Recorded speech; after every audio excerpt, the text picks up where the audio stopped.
কাঁচা আম শেষ হওয়ার আগে তৈরি করে নিতে পারেন হোমমেড কাসুন্দি। আসসালামু আলাইকুম, hello everyone, welcome back to my channel Farhan Aini's kitchen. আজ আমি স্বাস্থ্যকর পরিবেশে হোমমেড কাসুন্দি তৈরি করব এবং আপনাদের সাথে শেয়ার করব। এখানে দুই রকমের সরিষা নিয়েছি, লাল সরিষা হাফ কাপ, হলুদ সরিষা হাফ কাপ। লাল সরিষাটা একটু ঝাঁঝালু, এই জন্য আমি দুটোটা একসাথে সমপরিমাণ নিয়েছি। আর আপনারা যদি ঝাঁঝালু বেশি পছন্দ করেন তাহলে আরও 1 টেবিল স্পুন বেশি নিতে পারেন। দুটোটা একসাথে মিক্স করে নিব, মিক্স করে ভালোভাবে ধুয়ে নিব।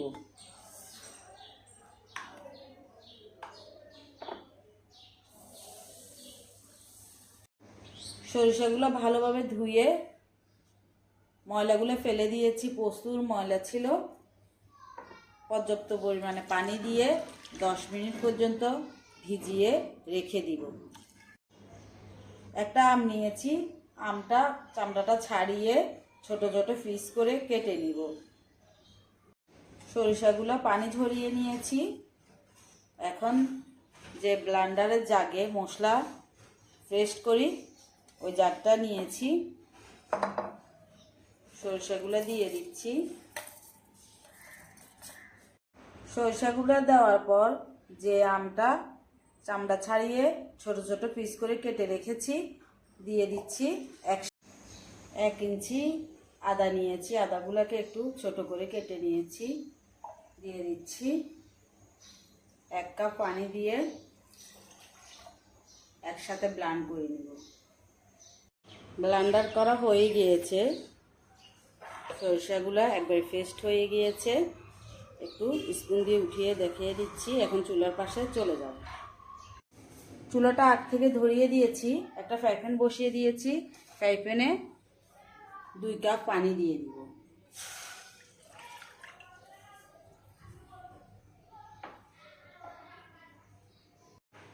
আধা টিস্পুন হলুদের গুঁড়া দিয়ে দিব, আধা টিস্পুন মরিচের গুঁড়া দিয়ে দিব।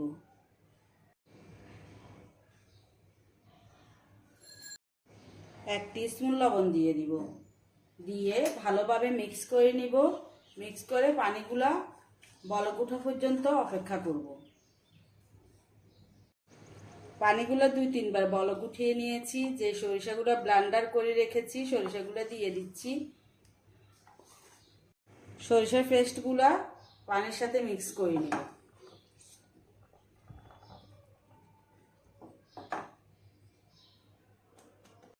পেস্টগুলা পানির সাথে মিক্স করার পর 1/3 কাপ চিনি দিয়ে দিব।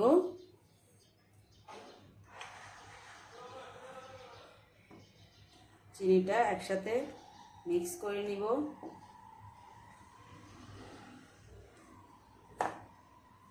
একবার বলক ওঠা পর্যন্ত অপেক্ষা করব। একবার বলক চলে এসেছে। 1/4 কাপ সরিষার তেল দিয়ে দিচ্ছি। সরিষার তেলটা দিয়ে মিক্স করে নিচ্ছি।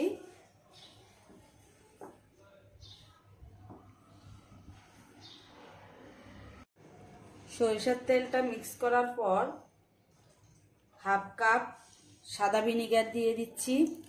ভিনেগারটা অবশ্যই দিবেন, যদি কাসুন্দিটা দীর্ঘদিন থাকে ভিনেগারটা অবশ্যই দিতে হবে।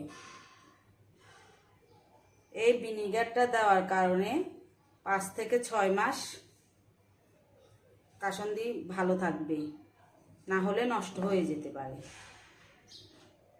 আরও 4-5 মিনিট চুলাতে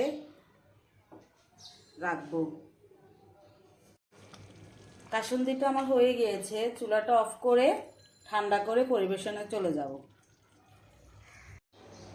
আম মাখাতে একটুখানি কাসুন্দি দিলে অনেক ভালো লাগে। চাইলে পেয়ারা মেখে খাওয়া যায়, আনারস মেখে খাওয়া যায়, রান্নার যে কোনো জিনিসের সাথে কাসুন্দিটা অনেক ভালো লাগে। বাসায় তৈরি কাসুন্দি তো কোনো তুলনাই হয় না।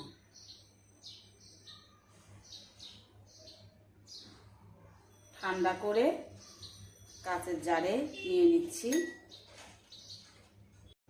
আশা করি আমার এই কাসুন্দি রেসিপিটা আপনাদের ভালো লেগেছে। ভালো লাগলে একটা লাইক দিতে ভুলবেন না। আপনি যদি আমার ইউটিউব চ্যানেল থেকে ভিডিওটা দেখে থাকেন, চাইলে চ্যানেলটা সাবস্ক্রাইব করে রাখতে পারেন, আর ফেসবুক পেজ থেকে ভিডিওটা দেখে থাকলে পেজটা ফলো দিয়ে রাখতে পারেন। ভালো থাকবেন, সুস্থ থাকবেন। আবারও দেখা হবে নতুন কোনো রেসিপি নিয়ে। আল্লাহ হাফেজ।